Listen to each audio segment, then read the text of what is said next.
पाकिस्तानी माओ ने पाकिस्तानियों को तो आजाद जना था, आप लोगों ने कब से पाकिस्तानियों को अपना गुलाम बना लिया। और के यजीद की बैत नहीं करनी, तमाम पाकिस्तानियों ने खड़े होना है। अस्सलाम वालेकुम, मैं जावेद नज़ीर आपके साथ।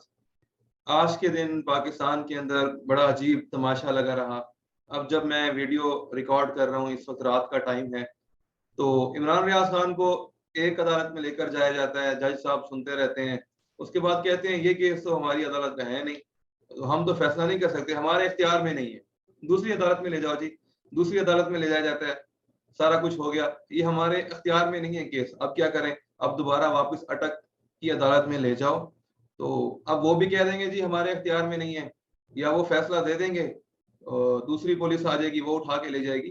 तो एक काम करें, आप में से किसी के अख्तियार में नहीं है, हम में से किसी के अख्तियार में नहीं है, तो वहां भेज दें जिन लोगों के अख्तियार में हैं, जो लोग फैसला करना चाहते हैं या जो तंग कर रहे हैं, उन्हीं की अदालत में भेज दें आप।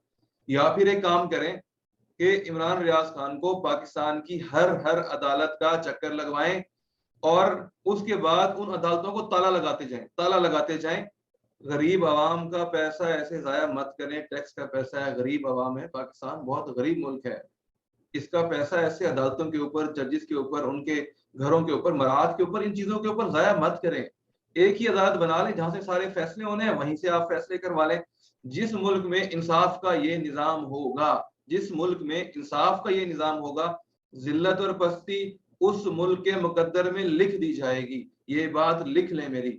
इतनी बड़ी ना इंसाफी, जो किसी को इंसाफ ही ना दे सके ऐसा मुल्क, इस मुल्क से तो जंगल बेहतर है।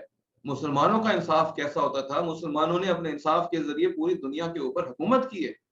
मिस्र से एक मिस्री आम सा शख्स मदीना में तशरीफ लाता है, उमर रजी अल्लाह तआला अन्हु का जमाना है, कहता है अमीरुल मोमिनीन, मुझे गवर्नर के बेटे से इंसाफ दिलाओ, मेरी और उसकी ऊंट के ऊपर रेस हो रही थी, उसने मुझे छड़ी मार दी, मुझे इंसाफ दिलाया जाए। उमर रजी अल्लाह तआला अन्हु गवर्नर को कहते हैं, अमर बिन आस गवर्नर थे मिस्र के, कि तुम और तुम्हारा बेटा जल्दी से मिस्र से चलो और मदीना में हाजिरी दो। उस मिस्री को बिठाया जाता है और गवर्नर मिस्र से अपने बेटे को लेकर आते हैं, मस्जिद नबवी के अंदर पूरा मदीना जमा है।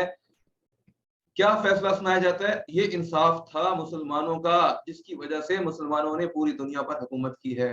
हम इस्लामी जमहूरिया पाकिस्तान हरगिज नहीं है, ये इस भूल से निकल आए। उमर रजी अल्लाह तआला अन्हु सबके सामने अपनी छड़ी उस आम से मसरी को देते हैं कि ये पकड़ो, और मेरे सामने गवर्नर के बेटे को, किसके बेटे को? गवर्नर के बेटे को सबके सामने लाठियां मारो, मारो, जिस तरह इसने तुम पर एक छड़ी मारी, तुम इसको मारो।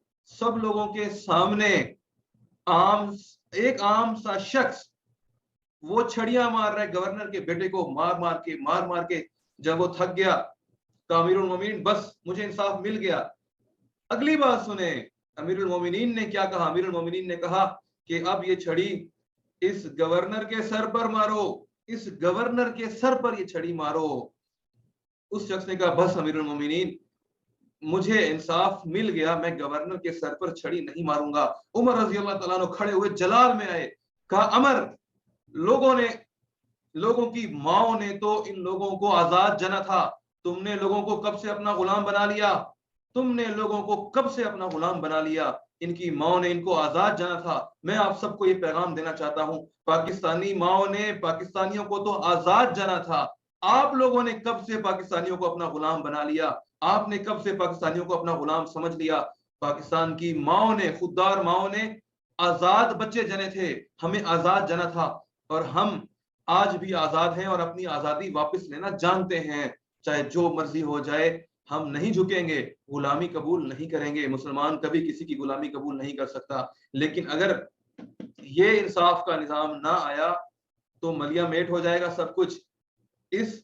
इस ना इंसाफी के साथ दुनिया का कोई मुल्क नहीं चल सकता, दुनिया की कोई हुकूमत नहीं चल सकती। मैं इसलिए लड़ रहा हूं कि मुझे पाकिस्तान में ये इंसाफ चाहिए, क्योंकि मैं मुसलमान हूं, क्योंकि मेरा मुल्क इस्लामी जमहूरिया पाकिस्तान है।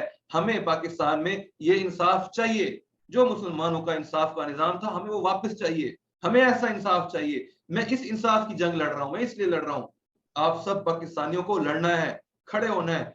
उस शेर को देखें, इमरान रियाज खान को किस तरह शेर बन के मुकाबला कर रहा है।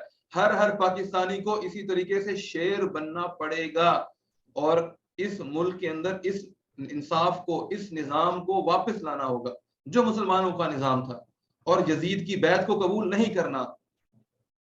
करना। इमाम हुसैन रजी अल्लाह तआला अन्हु ने क्या किया कि यजीद जालिम है, उसकी बैत को कबूल नहीं करूंगा, उसके ऊपर मैं बैत नहीं करूंगा, इनकार कर दिया, पूरा खानदान लुटा दिया, सब कुछ लुटा दिया, यजीद के हाथ पर बैत नहीं की।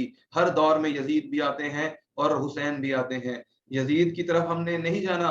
आज के दौर के यजीद की बैत नहीं करनी, तमाम पाकिस्तानियों ने खड़े होना है। इमरान रियाज खान ने हम सबको एक सबक दे दिया है कि हमने इंसाफ के लिए चाहे कुछ भी हो जाए डट कर खड़े हो जाना है। अल्लाह इमरान रियाज खान का हामी और नासिर हो, उसकी तरह जितने भी लोग डट कर खड़े हुए हैं, लड़ रहे हैं, उन सब का हामी और नासिर हो। मेरे मुल्क पाकिस्तान को सही मानों में इस्लामी जमहूरिया पाकिस्तान बनाए, इस्लामी रियासत बनाए। इस्लाम के जितने कवानीन थे, मदीना की रियासत के जितने कवानीन थे, वो मेरे मुल्क के अंदर लागू हों। मैं इसलिए लड़ाई लड़ रहा हूँ। अल्लाह मेरा, और मैं उम्मीद करता हूँ कि आप इस लड़ाई में मेरा साथ देंगे, इस लड़ाई में जितने भी लोग लड़ रहे हैं उनका साथ देंगे, और इस लड़ाई में इमरान खान सबसे आगे खड़ा है, उसका साथ देंगे। अल्लाह मेरा, आपका, मेरे मुल्क पाकिस्तान का, सारे मुसलमानों का, सारी मुस्लिम उम्मत का हामी और नासिर हो।